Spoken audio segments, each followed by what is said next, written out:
कुतस्त्वाकश्मलमितं विषमे समुपस्थितम् अनार्यजुष्टमस्वर्ग्यम् अकीर्तिकरमर्जुन क्लैब्यं मास्मगमपाता नैतत्त्वय्युपपद्यते क्षुद्रं हृदयदौर्बल्यं त्यक्तोत्तिष्ठ परन्तप. അർത്ഥം: അല്ലയോ അർജുന, വളരെ കരുതലോടെ പ്രവർത്തിക്കേണ്ട ഒരു ഘട്ടത്തിലിരിക്കുന്ന നിനക്ക് ആര്യന്മാർക്ക് യോജിക്കാത്തതും സ്വർഗഹേതുവല്ലാത്തതും അകീർത്തികരവുമായ ഈ കശ്മലത എവിടെ നിന്നാണ് വന്നത്? നീ ആണും പെണ്ണും കെട്ട അവസ്ഥ പ്രാപിക്കരുതേ. ഹേ പാർത്ഥ, നിന്നിൽ നിന്ന് തീരെ യോജിക്കുന്നില്ല. അല്ലയോ പരന്തവ, ക്ഷുദ്രമായ ഹൃദയ ദൗർബല്യങ്ങളെ ഉപേക്ഷിച്ചുകൊണ്ട് നീ എഴുന്നേൽക്കൂ.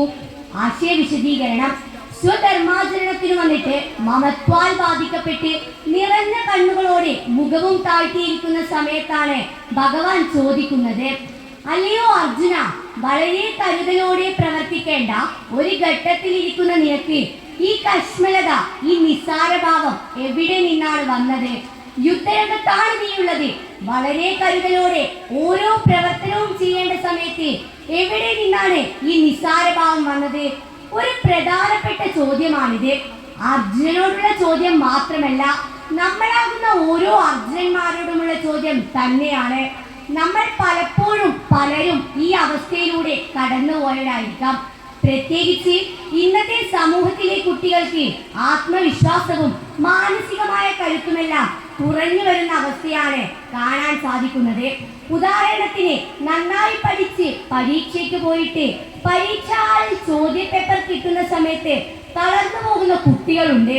അതുപോലെ തന്നെ നന്നായി പഠിച്ച് വേദിയിൽ കയറി എന്തെങ്കിലും പരിപാടി അവതരിപ്പിക്കുന്ന സമയത്ത് ആളുകളെ കണ്ട് ഭയന്ന് തളർന്നു പോകുന്ന കുട്ടികളെയും നമുക്ക് കാണാൻ സാധിക്കും.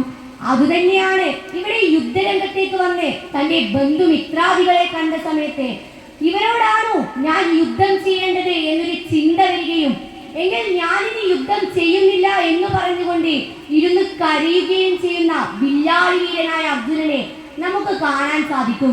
അവിടെ നിന്നാണ് ഭഗവാൻ ശ്രീകൃഷ്ണൻ അർജുനനെ ഉയർത്തിക്കൊണ്ടുവരുന്നത്. അർജുന, നിനക്ക് യോജിച്ചതല്ല ഈ അവസ്ഥ. കാരണം നീ വില്ലാളി വീരനാണ്, കുന്തി മാതാവിന്റെ പുത്രൻ കൂടിയാണ്. ധീരതയുടെയും കരുത്തിന്റെയും ഉപദേശം സന്ദേശമായി പറഞ്ഞു തന്ന ആ അമ്മയെ ഓർത്തെങ്കിലും നീ ധീരനാവൂ അർജുന. അതുകൊണ്ട് നീ എഴുന്നേൽക്കൂ. നിന്റെ എല്ലാ ഹൃദയ ദൗർബല്യങ്ങളെയും ഉപേക്ഷിച്ചുകൊണ്ട് നീ എഴുന്നേറ്റ് മുന്നോട്ടേക്ക് പോവുക. നമുക്ക് പ്രശ്നങ്ങളും പോരായ്മകളും ഉണ്ടാകാം. അത് എവിടെ നിന്നാണ് വന്നത് എന്ന് തിരിച്ചറിഞ്ഞ് നമുക്ക് നമ്മുടെ പ്രശ്നങ്ങളെയും പോരായ്മകളെയും പരിഹരിച്ച് മുന്നോട്ടേക്ക് പോകാം. ഇതാണ് ഭഗവത്ഗീതയുടെ ഒന്നാമത്തെ സന്ദേശം. ധീരമായി സ്വധർമ്മം ആചരിക്കുക. ഒന്നിനു മുന്നിലും പകച്ചു പോകാതെ പതറിപ്പോകാതെ മുന്നോട്ട് പോവുക. നമ്മിൽ വരുന്ന ദീനഭാവത്തെ നമുക്ക് ഉത്തമ വിചാരത്താൽ നീക്കം ചെയ്യാനാകും. ദീനഭാവം എവിടെ നിന്നാണ് കുടിയേറിയതെന്ന് തിരിച്ചറിഞ്ഞ് നമുക്ക് നമ്മുടെ പോരായ്മകളെ അതിക്രമിക്കാം. നന്നായി ആലോചിച്ചുറപ്പിച്ചു മാത്രം ഒരു പ്രവൃത്തിയിലേക്ക് പ്രവേശിക്കുക. നമുക്കുണ്ടാകുന്ന പ്രലോഭനങ്ങൾക്കും പരാജയപ്പെടലുകൾക്കും മുന്നിലൊന്നും പതരാതെ മുന്നോട്ടേക്ക് പോവുക. എല്ലാ അവസ്ഥകളിലും നമുക്ക് വേണ്ടത് കരുത്താണ്. മഹിമയാർന്ന കാര്യങ്ങൾ ചെയ്യാനുള്ള കരുത്ത്. സ്വന്തം കരുത്തിനെ മനസ്സിലാക്കാതെ പോകുന്നതാണ് നമ്മുടെ പരാജയം. മഹിമയാർന്ന അനേകം കാര്യങ്ങൾ ചെയ്യാനുള്ള കരുത്തിന്റെ ശേഖരണമാണ് നാം. അതൊരിക്കലും മറക്കാതിരിക്കുക. ഈ സന്ദേശമാണ് എൻ്റെ ജീവിതത്തിന്റെ വഴിതിരുത്തിയത്.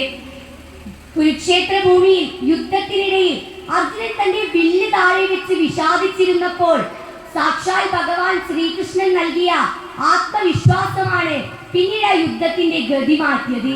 അതുപോലെ തന്നെ എൻ്റെ ഉള്ളിലെ അർജുനൻ എപ്പോഴൊക്കെയാണോ തളരുന്നത് ആ സമയത്ത് എന്നെ ഉണർത്തുന്ന സാക്ഷാൽ ഭഗവാൻ ശ്രീകൃഷ്ണന്റെ വാക്കുകളാണ് ഭഗവത്ഗീത. അതെനിക്ക് വെറും വായനയല്ല, മറിച്ച് എൻ്റെ ജീവിതത്തിന്റെ വഴികാട്ടിയാണ്. നമ്മുടെ രാഷ്ട്രപിതാവും മഹാത്മാഗാന്ധി പറഞ്ഞതുപോലെ നമ്മുടെയൊക്കെ ചുറ്റും ഇരുട്ട് നിറയുമ്പോൾ ആത്മവിശ്വാസത്തിനായി നോക്കാവുന്ന ഒരമ്മയാണ് ഭഗവത്ഗീത.